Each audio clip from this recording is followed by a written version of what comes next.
যারা সামনে আছেন আপনাদের কাছে আমার বিনম্র অনুরোধ, যেমন অনুষ্ঠান মঞ্চ আপনাদেরকে দৃষ্টিনন্দন নৃত্য দিচ্ছে,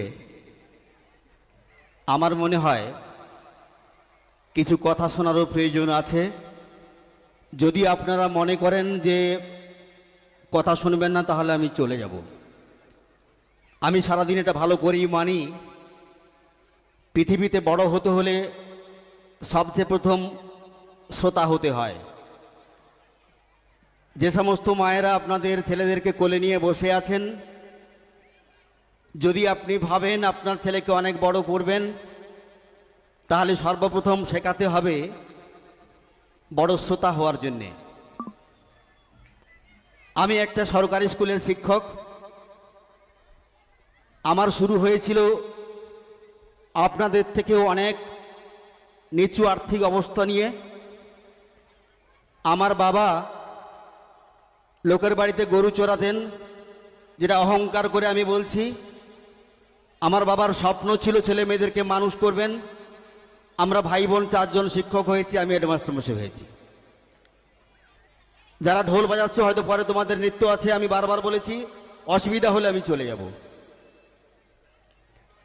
আমার যে সন্তান সম অমৃত আপনাদের সামনে বক্তব্য রেখে গেল, যদি আপনারা ভাবেন যে আপনাদের ছেলেকে এরকমই করতে চাইবেন, তাহলে বোধহয় দুটো কথা শোনার দরকার আছে।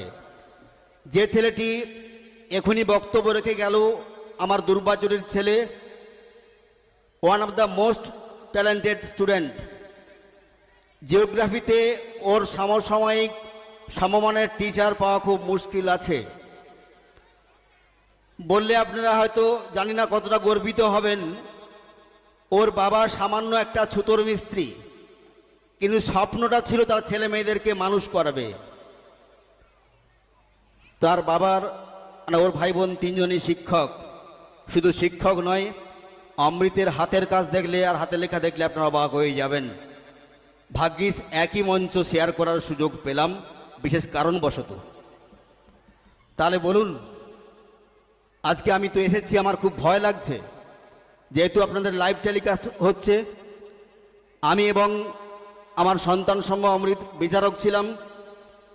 জানি না আপনাদের স্কুলের হোয়াটসঅ্যাপ গ্রুপে আবার এই কথাটা ধ্বনিত হবে কিনা যে জাজমেন্ট করা হয়েছে ছদ্মবেশের, সেখানে কাটমানি আছে কিনা। আজকে আপনারা জানবেন আমরা যাদের টানে এসেছি, সন্তান সম মাস্টার মশাই আপনাদের, আমার তরুণদা, যার যোগ্যতা ছিল আমার মতো সরকারি স্কুলের মাস্টার হওয়া, ভাগ্যের পরিহাস বলুন, তিনি হতে পারেননি। তাহলে কি আমরা বিশাল কিছু হয়ে গেছি? প্লিজ যারা কথা বলছেন একটু সময় দেবেন আমাকে। আচ্ছা, আপনারা মাধ্যমিকের পরীক্ষার সময় শুনেছেন বর্ধমানের একটা সেন্টারে আমাদের মতো সরকারি মাস্টারমশাইগণ তাদের ঊর্ধ্বতন এসআইকে পিটিয়েছেন। এটা সংবাদে প্রচারিত। কারণ সেই এসআই বলেছিলেন, পরীক্ষার ঘরে কেন আপনারা মোবাইল নিয়ে এসেছেন? সুতরাং আপনারা সরকারি মাস্টারমশাই দেখলেই নমস্কার করবেন। আর যারা 1000-2000 টাকা চাকরি করে তাদের কোনো সম্মান নেই, এই ধারণাটা মনে হয় বদলানোর সময় এসেছে।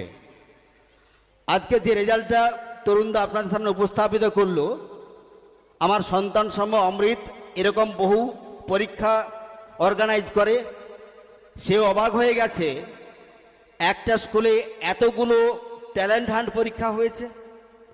একটা স্কুলের 3 জন ছাত্র 100 নম্বর পেয়ে পশ্চিমবঙ্গে স্থান করেছে। অথচ আমার সন্তান স্বপন যখন অ্যাঙ্কারিং করে আপনাদের একটাও হাততালি পেলাম না, তাহলে কি ভাববো এই রেজাল্টের জন্য আপনারা গর্বিত হয়েছেন? এর থেকে কত ভালো রেজাল্ট হলে আপনাদের সবার হাততালি আমরা পেতে পারতাম। না হলে কি এটা মনে হয়েছে ও যার ছেলে 100 পেয়েছে সে একাই প্রশংসিত হোক, আমাদের হাততালি দেওয়ার প্রয়োজন কি আছে? আমার মনে হয়েছে একটা প্রশংসা আপনার ছেলেকে অনেক বড় করতে পারে, যেমন আপনাদের প্রশংসা এই স্কুলকে অনেক উঁচু স্থানে নিয়ে যেতে পারে। আমি কোনো কথা বলতে পিছপা হই না, কারণ আমি জীবনে কখনো ফার্স্ট হতে পারিনি 5 থেকে 10 পর্যন্ত। আর এখন যেহেতু আপনাদের লাইভ টেলিকাস্ট চলছে, ওয়েস্ট বেঙ্গল হেডমাস্টার অ্যাসোসিয়েশনের এমন কোনো প্রোগ্রাম থাকেনি আমাকে বলা হয়নি সুব্রত তুমি আবৃত্তি করতে এসো। ওনাদের হেড যিনি, তিনি বারবার বলছেন আজকে কয়েকদিন তোমার লেখা আমাকে দাও, কারণ শুরুটা যেভাবেই হোক না কেন আপনার ছেলের বা মেয়ের মধ্যে যদি আত্মপ্রত্যয় জাগিয়ে দিতে পারে আপনাদের মাস্টারমশাইগণ, পৃথিবীর কেউ তাকে রুখে দাঁড়াতে পারবে না। যেটা আমি করে দেখিয়েছি, আমার সন্তানসমূহ অমৃত করে এখনও দেখাচ্ছে বাবা মার স্বপ্ন পূরণ করার জন্যে। আপনাদের কোলে যে সন্তানটি বসে আছে, ওকে শুধু আপনারা স্বপ্ন দেখান, কোনো স্কুলের জাজমেন্ট, আবৃত্তির জাজমেন্ট, ছদ্মবেশের জাজমেন্ট, স্কুলের রেজাল্টের কি জাজমেন্ট, ভুল ত্রুটি হলো, এটা নিয়ে বোধ হয় ফেসবুকে লাইভ করে লাভ কিছু হবে না। যদি আপনার মধ্যে, আপনার ছেলের মধ্যে স্বপ্নটা দেখাতে পারেন। আপনারা জানেন প্রখ্যাত বৈজ্ঞানিক টমাস আলভা এডিসন তার জড় বুদ্ধির জন্য স্কুল থেকে বের করে দিয়েছিল, কিন্তু তার মা তাকে বলেছিল না না না, তুই এত ভালো ছেলে, তোকে পড়ানোর মতো মাস্টারমশাই নেই বলে তোকে পাঠিয়ে দিয়েছে, আমি তোকে পড়াবো। সেই মা তাকে পড়িয়ে যখন বৈজ্ঞানিক করলেন, মৃত্যুর সময় দেখলো তো ছেলেটি মা এত বড় ঢপ দিয়ে গেছেন, তাহলে বলুন একজন মা কি করতে পারেন। আশুতোষ মডেল স্কুল, আমি শুধুমাত্র ওই যে টার্মটা উল্লেখ হয়েছিল গতকাল, আমার সহকর্মী বলুন যারা বাংলার মাস্টারমশাই বিচারক হিসেবে এসেছিলেন, যে কাটমানি আছে কিনা, আমার এই কথাটা বারবার আমার কাছে লাগছে। আমি যেটাও শুনলাম তিনিও একজন মাস্টারমশাই। তাহলে বলুন যদি কোনো মাস্টারমশাই আপনাদের এই অনুষ্ঠানে বিচারক হিসেবে না আসে, তখন সমস্ত কর্মভার কিন্তু এনাদের উপরেই পড়বে, তখন আরও বেশি কথা হবে। সমাজকে বাঁচিয়ে রাখার জন্য কিছু কিছু মাস্টারমশাইকে যেমন এগিয়ে আসতে হয়, যেমন আমি 20 কিলোমিটার 30 কিলোমিটার দূর থেকে বাইক চালিয়ে এসেছি আপনাদের এই প্রচেষ্টাকে দেখার জন্যে। তরুণদার স্বপ্ন কি করে একটা প্রতিষ্ঠানকে তিল তিল করে তিলোত্তমায় করছে, তাকে ধন্যবাদ জানানোর জন্যে, তেমন আপনাদের ছেলেদের প্রশংসা করার জন্যে, যেটা আমরা ছোটোবেলায় পাইনি। আজকে আশুতোষ মডেল স্কুল কেন, আমি বহু স্কুলে যাই, যারা আমার ফেসবুক দেখেন, আমি সুব্রত নায়ক দেখবেন প্রত্যেকটা কেজি স্কুলে আমি যাই, কিন্তু এরকম অনুষ্ঠান বোধহয় আমার চোখে এখনও ধরা পড়েনি। আর যেহেতু এই কাছাকাছি এলাকায় আমি ছিলাম, এর শুরু থেকে শেষ পর্যন্ত আমি দেখেছি যে এখনও উত্থান চলছে। গত বছর এসেছিলাম আমি, এই যে লাস্ট যেটা প্রাইজ বলো 3টে ফার্স্ট হলো, নবপল্লব না স্যার কি বললেন, নবপরিবর্তন ধারা, আমি ঠিক খোঁজ নিতে পারিনি, কিন্তু আমি অক্সফোর্ডটা খোঁজ নিয়েছিলাম, যেটা আমাদের সম্ভবত বিজয় ম্যাডামের মেয়ে ফার্স্ট নাকি একটা হয়েছিল। আমার পার্শ্ববর্তী এলাকাতে আনন্দলাল, বরদাপুর এবং কাছাকাছি স্কুলগুলো নিয়ে অক্সফোর্ড এবারে হয়েছিল, সে রেজাল্টটা আমি সঙ্গে নিয়ে এসেছি। সেখানে মোস্ট ট্যালেন্টেড স্টুডেন্ট যারা, তারা কেউ 75 78 পেয়েছে, কিন্তু আপনাদের আমি শুনি 90-র উপরে 94 95 পায়। যে 78 পাওয়া ছেলেমেয়েরা আমার স্কুল থেকে মাধ্যমিকে 665 পায়, তাদের শুরুটাও এত ভালো হয়নি। তাহলে আপনাদের বাড়ির ছেলেদেরকে শুরুটা এত সুন্দরভাবে দিচ্ছে যে স্কুল, তাদের জন্য কি একটু হাততালি আমরা পাবো না? আমি সুব্রত নায়ক বলছি, মাথা উঁচু করে কথা বলছি এই জন্যেই যে এইরকম সাংস্কৃতিক অনুষ্ঠান একার দায়িত্বে আমি করি। যেহেতু ফেসবুক হচ্ছে, আমার মাস্টারমশাইরাও দেখবেন, সেখানে রাত্রি পর্যন্ত কোনো মাস্টারমশাই থাকেন না। যত বক্তব্য, 10 জনকে বক্তব্য আমি 10 রকম করে লিখে দিই। আমি খেলাধুলাকে একাই হাতে হ্যান্ডেল করি, আমি আবৃত্তি শেখাই। আর আজকে আমি দেখেছি তরুণদার ঐকান্তিক প্রয়াস। অনেক কেজি স্কুল আছে, তারা এখন বাংলা শিক্ষা পোর্টালে নাম এন্ট্রি করার সুযোগ পায়নি, তরুণদা কিন্তু করে ফেলেছে, যার স্বপ্নকে পুরো এই স্কুলটার মধ্যে আছে। তাই আমরা যারা সরকারি স্কুলের মাস্টারমশাই আছি, আমাদেরকে ভেবে দেখা দরকার আছে যে কেজি স্কুলের মাস্টারমশাই এবং তার প্রশাসকগণ সামান্য অর্থের বিনিময়ে যেভাবে নিয়ে যাচ্ছে, আমরা শুধু সমালোচনা করে দেখাই, কজন আমরা কাজ করে দেখানোর সুযোগ পাচ্ছি বা সুযোগ নিচ্ছি।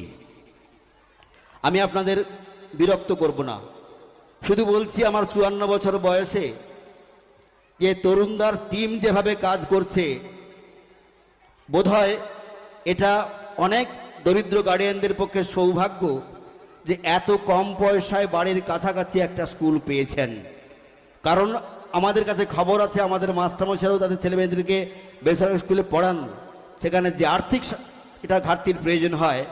আজকে আমি খোঁজ নিয়েছিলাম, এখানে হয়তো 340 কি 400 এরকমই হবে।